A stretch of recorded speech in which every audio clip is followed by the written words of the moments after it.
کوئی deal well نہیں ہے. یا نواز شریف صاحب کی مقدر میں یہ لکھا ہوا ہے کہ ساری زندگی وہ جلاوطنی کاٹیں. اگر جھوٹے مقدمات بنیں گے، کیا ان مقدمات نے کبھی ختم نہیں ہونا؟ آخر کوئی اینڈ ہونا چاہیے کسی چیز. ہم سب نے قیدیں کاٹی ہیں، کیا ملا کسی؟ نواز شریف صاحب نے واپس ہی آنا تھا. کیا ہماری ہاتھ کی لکیر میں لکھا ہوا کہ ہم نے ہر وقت سزائی کاٹنی؟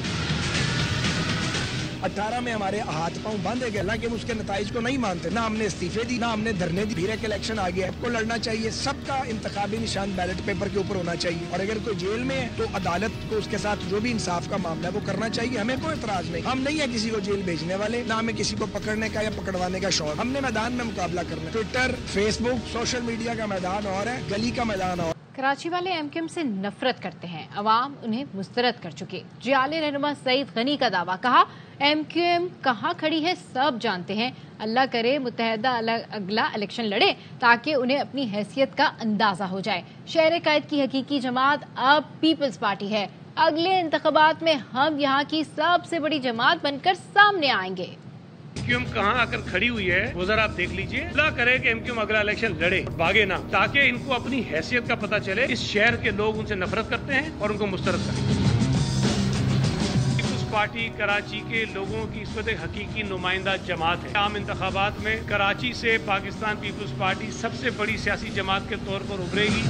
ایم کیو ایم بائیکاٹ کر دے تو فطرے کے ووٹوں سے پی پی کراچی سے جیت سکتی ہے. دھاندلی نہ ہو تو پیپلز پارٹی شہر سے 2 نشستیں بھی بمشکل جیتے گی.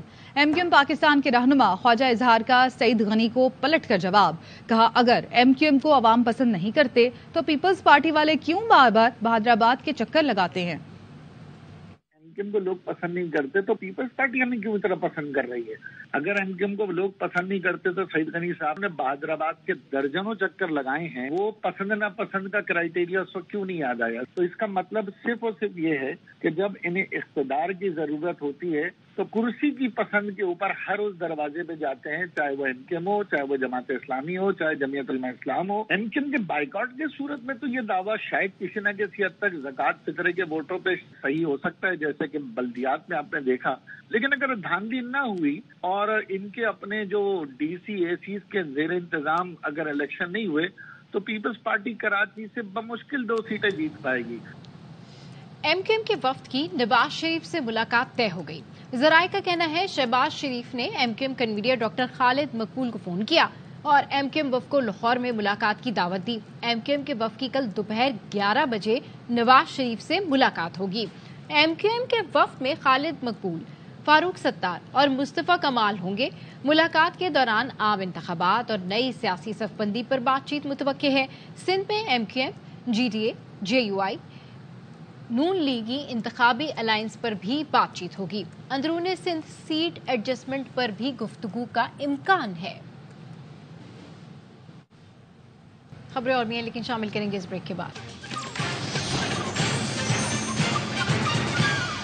Welcome back. ہم دشمنوں سے لڑتے ہوئے لیفٹیننٹ کرنل سمیت سیکیورٹی فورسز کے 4 جوان وطن پر قربان. سیکیورٹی فورسز کا خیبر کے علاقے 13 میں intelligence based operation. Lieutenant colonel Muhammad Hassan Haider کی قیادت میں ٹیم نے کارروائی کی. فائرنگ کے تبادلے میں 3 دہشت گرد مارے گئے، 3 زخمی ہوئے. آئی ایس پی آر نے بتایا ہے بہادری سے لڑتے ہوئے 4 اہلکاروں نے جام شہادت نوش کیا. شہداء میں لیفٹیننٹ کرنل محمد حسن حیدر، نائک خوشدل خان، نائک رفیق خان اور لانس نائک عبد القادر شامل. علاقے میں ممکنہ دہشت گردوں کے خاتمے کے لیے کلیئرنس آپریشن کیا گیا. فورسز دہشت گردی کے خاتمے کے لیے پرعزم ہے. بہادر جوانوں کی قربانیاں فورسز کا عزم کو مزید تقویت دیتی ہیں. کوئی عالم دین کسی شخص کو غیر مسلم قرار نہیں دے گا کیونکہ یہ عدالتی دائرہ اختیار ہے. پاک سرزمین دہشت گردی کے فروغ اور تربیتی سرگرمیوں یا کسی مذموم کارروائی کے لیے استعمال نہیں ہوگی. لاؤڈ اسپیکر اور ٹی وی چینل سے نفرت انگیز تقاریر کی ممانعت ہے. اسلامی نظریاتی کونسل نے اسلامی اقدار کے فروغ اور دہشت گردی کی روک تھام کے لیے ضابطہ اخلاق پیش کر دیا. ضابطہ اخلاق میں مزید کہا گیا ہے کہ خودکش حملہ شریعت کی روشنی میں حرام ہے. ریاستی ادارے ایسے گروہوں کے خلاف کارروائی کریں. تمام علماء کرام کی متفقہ رائے کے مطابق دہشت گردوں کو دین اسلام سے خارج قرار دے دیا گیا. فتوے میں کہا گیا ہے حکومت، فوج اور دیگر سیکیورٹی اداروں کو غیر مسلم قرار دینا یا ان کے خلاف کارروائی حرام ہے. کوئی عسکریت پسندی، نفرت اور انتہا پسندی میں ملوث ہو تو ریاست کو کارروائی کرنی چاہیے. علماء کرام، فوج، افواج اور دیگر قانون نافذ کرنے والے اداروں سے تعاون کا اعلان کرتے ہیں۔ کسی فرد، مسلک یا ادارے کے خلاف نفرت انگیز تقریر کی ممانعت ہے۔ رات بھر غزہ اسرائیلی بمباری سے لرزتا رہا۔ 24 گھنٹے میں مزید 2 اسپتالوں کو نشانہ بنایا گیا۔ غزہ میں شہادتوں کی تعداد 10,000 سے زائد ہو گئی۔ غزہ کا ایک ماہ میں تیسری بار دنیا سے رابطہ منقطع ہو گیا۔ ٹیلی فون اور انٹرنیٹ معطل ہے۔ غزہ کی صورتحال پر اقوام متحدہ کی سلامتی کونسل کا بند کمرہ اجلاس آج ہوگا۔ چین کا غزہ پر موقف واضح اور مستقل ہے۔ مسئلہ فلسطین کا حل 2 علیحدہ ریاستوں کا قیام ہے۔ چینی کونسل جنرل رجاؤ شیرنگ کا ARY نیوز کو خصوصی انٹرویو۔ کہا، نواز شریف کی واپسی پاکستان کا اندرونی معاملہ ہے، ہم پاکستان کے اندرونی معاملات میں مداخلت نہیں کرتے۔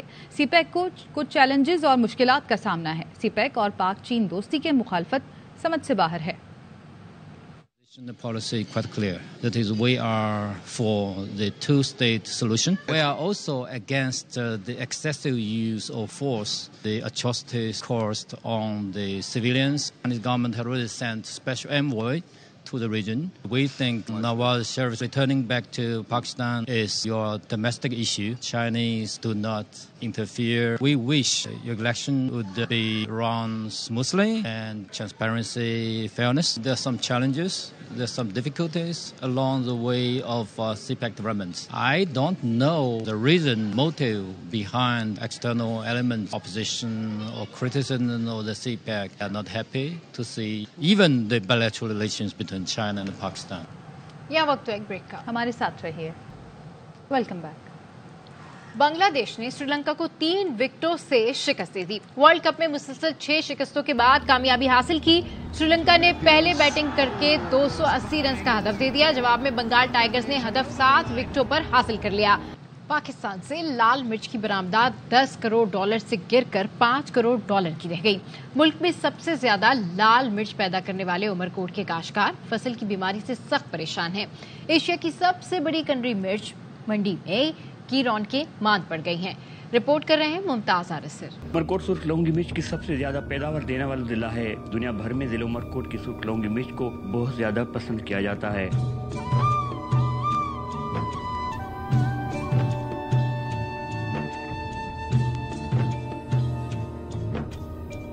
سندھ میں مسلسل سیلاب آنے سے مرچ کی پیداوار کم ہونے اور ایکسپورٹ بند ہونے سے کنری مرچ منڈی زوال پذیر ہو رہی ہے۔ کاروبار ماند پڑنے سے کاشتکاروں کو بھی پریشانی کا سامنا ہے۔ اس سال جون سے بارشیں ہوتی ہلکی رہی، لیکن وہ اکتوبر تک یہ سلسلہ چلتا رہا۔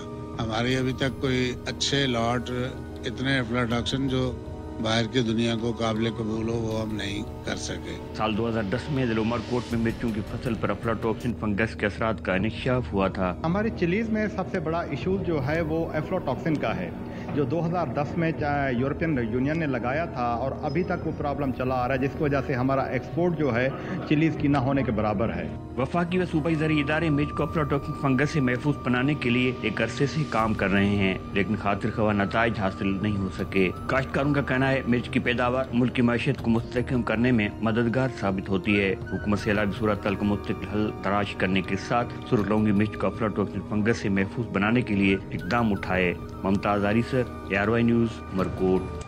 اس کے ساتھ ہی نیوز بلیٹن سے فی الوقت اتنا ہی۔ دیکھتے رہیے ARY نیوز۔